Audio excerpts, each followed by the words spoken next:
left-hand corner. You can see it right here. Now I'll go ahead and just get back to a larger screen and play it, but there's no doubt.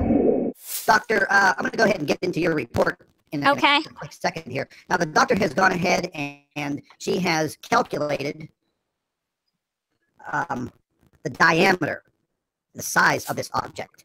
So I'm going to go ahead and pull that information up real quick so we can get right into this, because this is very, very important information. I mean, this is what we've been looking for a long time. We've been looking for the fact of proving that this object or these objects are there. And the fact of the matter is, today, on July 11th, at 2017, we can prove it now. We can prove it beyond a shadow of a doubt. So, Doctor, I'm going to go ahead and turn this report over to you. It's up on the screen. Everybody can see it perfectly fine. Yes. Go for it.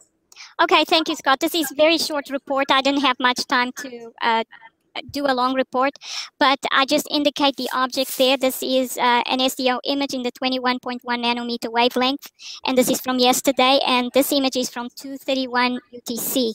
As you can see, the object is clearly visible in the sun's corona. Now, I've known for a long time that these objects are there because they've been using cutoff lines for quite some time to hide something in the sun's corona. And what can possibly go into the sun's corona? Only a star. Planets don't go into the corona and survive. They would become molten rock. So there we are. This is one of the brown dwarf stars that I have been saying for many months are here in the inner solar system. So if you scroll down a little bit more, we'll look. I actually calculated its size because this is what I usually do. I draw a little circle around the object to make sure I have the right radius, and then I just we know the objects are there. We've been working on this for so long. It's just a matter of proving it. And I think that we are proving it beyond a shadow of a doubt that we have many objects in our solar system, very close to our sun, interacting with our sun. Now, I put together some photographs so you can take a look at these. Now, this is a photograph, a very close-up photograph of the SDO on July 10th, showing the object moving through the corona. To be 35,000 miles, it's 4.4 times the size of the Earth. So 1/25th the size of the Sun and 40% the size of Jupiter. The object is clearly visible in the sun's corona. Now, I've known for a long time that these objects are there because they've been using cutoff lines for quite some time to hide something in the sun's corona. And what can possibly go into the sun's corona? Only a star. Planets don't go into the corona and survive. They would become molten rock. So there we are. This is one of the brown dwarf stars that I have been saying for many months are here in the inner solar system. So if you scroll down a little bit more, we'll look. I actually calculated its size, because this is what I usually do.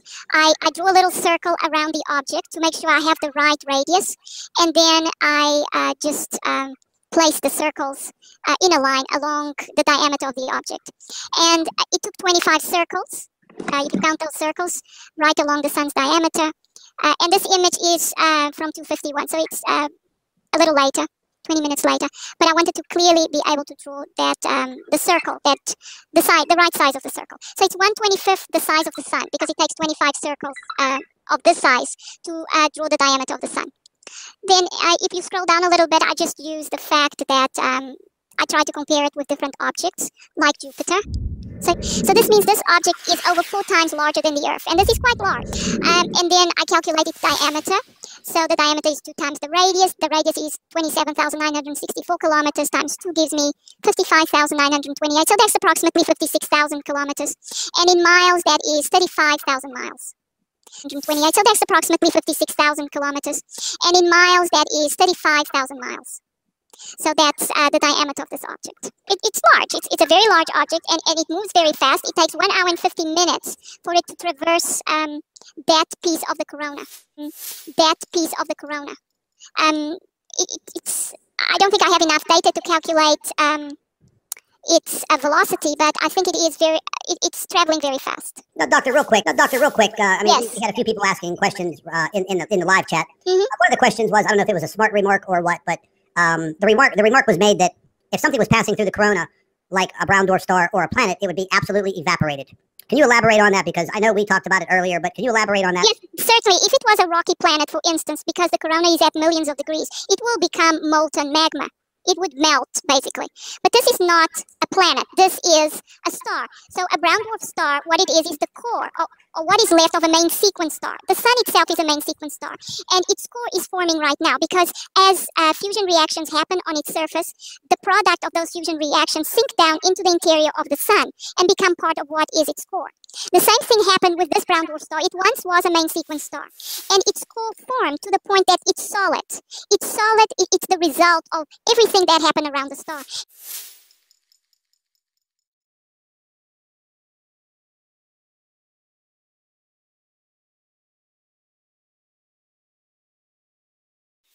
I think you understand what I mean. It's a star going through part of another star, and that's why it survives it. Jeff, what did you think whenever I called you up and I was freaking out?